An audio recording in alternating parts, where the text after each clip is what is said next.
Sí, muchas gracias, señora presidenta. Lo primero es insistir en señalar que sí hay una crisis, y no solo una crisis minera y petrolera, sino una crisis nacional de grandes proporciones, y eso no va a cambiar porque aquí echen frases amables o mentiras piadosas o cosas de ese corte. Es evidente que han caído duro los precios del petróleo y de los minerales, es evidente que ha subido el dólar en buena medida por eso, y eso también crea ciertas dificultades, y que la crisis venía desde antes, no es que empiece solo al final del año pasado, sino que el modelo económico hacía agua desde antes. Es evidente que va a haber una disminución de la inversión extranjera en minería y particularmente en petróleo, y eso va a agravar los problemas cambiarios que el país ya tiene y que nos están afectando de varias maneras. Y es evidente también que los recursos del fisco nacional se van a recortar o se han recortado, y eso pues tampoco nadie lo puede negar, carece de sentido negarlo, y va a disminuir el crecimiento del Producto Interno Bruto. Ya lo han dicho pues hasta, digamos, las agencias de crédito y las firmas esas en las que tanto cree el gobierno nacional ya lo han señalado. Va a aumentar el desempleo y va a aumentar la pobreza. O sea, el país ha empezado una crisis grave, es lo primero en lo que quisiera insistir. Lo segundo es que a nuestro juicio, esta crisis grave que ha empezado es otra prueba más del fracaso del modelo económico que se viene aplicando en Colombia desde el gobierno de César Gaviria. Llámese del libre comercio, de los TLCs, del consenso de Washington, de la confianza inversionista, como se quiera llamar. Pero lo cierto es que ha fracasado el modelo económico.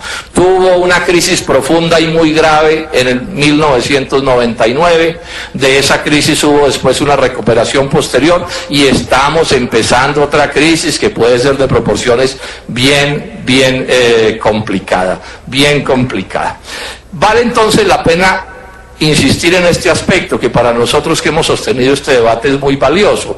La recuperación posterior a la crisis del 2000, digamos, esa recuperación bien mediocre por lo demás, porque los crecimientos de estos últimos años siguen siendo crecimientos de la economía mediocres, ¿se debió a qué?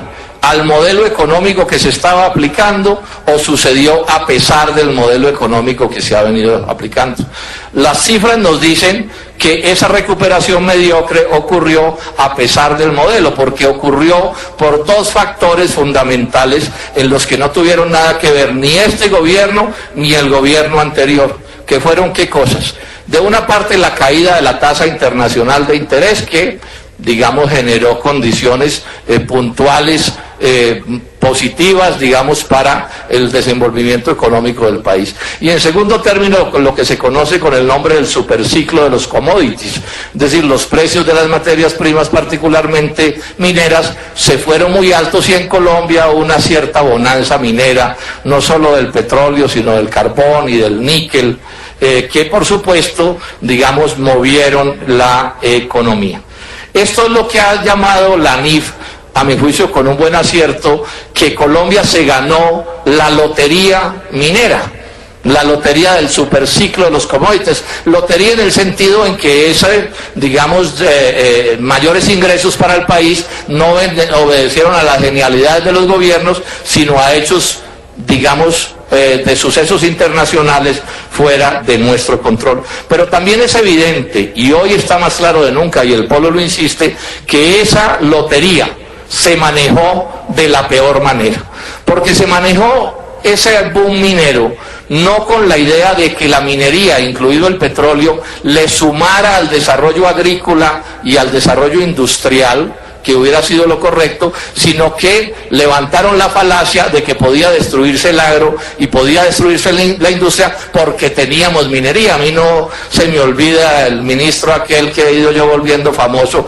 que me dijo: senador Robledo, pero ¿quién le ha dicho a usted que Colombia debe producir alimentos? Cuando discutíamos los TLCs, si un país, me agregó, tiene petróleo y tiene carbón, pues puede no producir sus alimentos porque con los ingresos de la minería paga las importaciones de esos bienes, y eso es lo que en la práctica ha venido sucediendo en estos años: destrucción del agro, destrucción de la industria, porque teníamos un modelo minero. Pues bien, pasó lo que tenía que pasar, no hay alza de los precios de los minerales, que no concluya en una baja de esos precios de los minerales, y hoy estamos entonces ante una situación que puede ser de alta complejidad hacia el futuro. Aquí dijo el ministro de Hacienda, y es lo que suele repetirse: las crisis son oportunidades, hay que aprovechar la crisis en alguna determinada dirección. Suelen decirlo también como una mentira piadosa para decirnos que no va a pasar nada, pero bueno, cojámosle la caña al cuento de la crisis como una oportunidad. Entonces el problema es que la oportunidad pues depende del punto de vista del observador.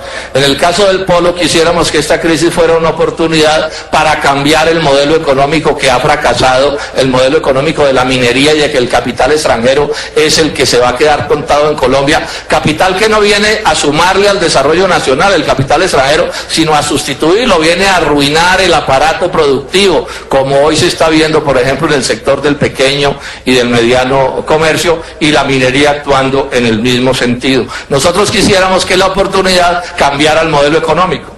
Quisiéramos que cambiara también la propia política petrolera de la que estamos hablando ahora, y que es evidente que no es suficiente para atender las necesidades nacionales. Y bueno, y sobre todo quisiéramos que los colombianos entendiéramos estas cosas y no se siguiera eligiendo el mismo tipo de gobierno que se viene eligiendo, pues porque es obvio que si gobiernan los mismos seguirá pasando lo mismo. En el caso petrolero particularmente, ¿qué piensan las transnacionales y los inversionistas extranjeros que debe ocurrir en esta oportunidad? O sea, yo ya expliqué qué quisiera yo que fuera la oportunidad. Ahora, ¿qué pensarán las transnacionales del petróleo? ¿Qué pensarán los inversionistas de Wall Street? ¿Qué pensarán los banqueros? ¿Y qué pensarán el gobierno de Colombia, que los representa principalmente a ellos y no a los colombianos? ¿Y qué pensarán los colombianos que actúan como socios menores o empleados de esos intereses extranjeros? ¿Qué quisieran ellos que sucediera? Y es obvio lo que quieren que suceda, y está sucediendo, y es que la crisis se resuelva a su favor. Aquí ya nos acaban de decir que la política petrolera empieza por incluir decisiones para bajar las regalías y para bajar los impuestos de las petroleras, viejo sueño de esas empresas, que cada vez paguen menores regalías y menores impuestos. Está claro también que viene más daños ambientales, como una manera de compensar las menores utilidades, reduciéndole los costos de manejo ambiental, y por ejemplo vienen aberraciones como el fracking. Eso es parte de las oportunidades que ellos plantean, porque además esto tiene una oportunidad base, es que siga el modelo minero. Eso está perfectamente claro en todo lo que está sucediendo. No van a cambiar el modelo minero, porque ese es el modelo del Fondo Monetario Internacional y del consenso de Washington, modelo en los términos en lo que he explicado. Vienen peores tratos laborales. Ya son bien malas las condiciones laborales de los trabajadores del petróleo. Yo les doy este dato: apenas el 15% de los trabajadores de Ecopetrol son trabajadores directos, los demás son tercerizados para evitar pagarles lo que pagan los trabajadores directos, y van a aprovechar la crisis para promover mayores, peores condiciones laborales. Y vienen más maltratos a las empresas de servicios, a las del capital nacional particularmente. Les van a ajustar las clavijas para que sean esas empresas las que terminen pagando los platos rotos. Todo esto es lo que ellos conciben como la oportunidad. ¿Y qué quieren hacer con Ecopetrol? Pues por supuesto que van a seguir definiéndole malas orientaciones a Ecopetrol. Aquí no se mencionó, pero una de las peores cosas del manejo de Ecopetrol es el exceso con el cual lo ordeñan. Le están sacando entre el 70 y el 80% de sus dividendos, se los extraen a la empresa, y por supuesto que no puede tener músculo para hacer la exploración que debiera hacer una empresa que hoy ordeñan en exceso, y que históricamente han ordeñado en exceso, porque esa es la manera de abrirle camino a los inversionistas extranjeros y al capital transnacional. Maltratar a Ecopetrol para que se les faciliten las cosas.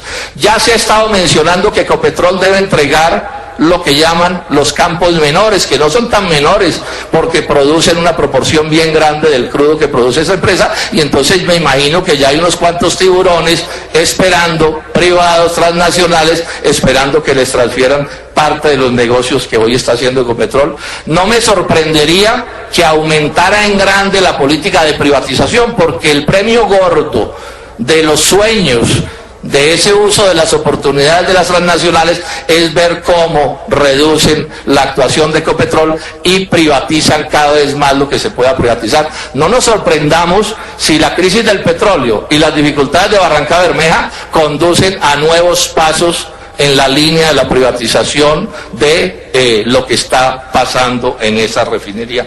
Y no nos sorprendamos sobre todo si le terminan trayendo al transporte, que yo diría que es hoy la principal joya de la corona de Ecopetrol, o una de las principales. 10.000 millones de dólares vale una empresa que se cindió de Ecopetrol precisamente para poder privatizar facilitar su privatización en el momento en que lo consideren conveniente. Vale unos 10.000 millones de dólares. Allí le pueden estar poniendo el ojo, como se dice, la mira telescópica a ese negocio. Y ya están tomando pasos en esa dirección, ya anunciaron que se van a vender. Termine, senador, por favor. Termino, que se van a privatizar las acciones de Ecopetrol en la empresa de energía de Bogotá y en ISA. Luego que después de eso se pase a privatizar la propia empresa, no nos sorprendamos porque, repito, el premio gordo de las concepciones de privatización del gran capital financiero transnacional en Colombia es Ecopetrol. Esa es la superjoya de la corona y serían muy necios, y no lo son, porque bobos no son, si no tuvieran en la mira aprovechar esta crisis que es complicada para avanzar todo lo que puedan en la privatización de la empresa. Y no me sorprende en nada que la política principal del presidente Juan Manuel Santos, del ministro de Minas, de la Junta Directiva de Ecopetrol y del propio Juan Carlos Echeverry sea la de avanzar en el camino de la privatización, porque esos son los intereses que representan y esas son las convicciones con las que han actuado toda la vida. Muchas gracias, señora presidenta.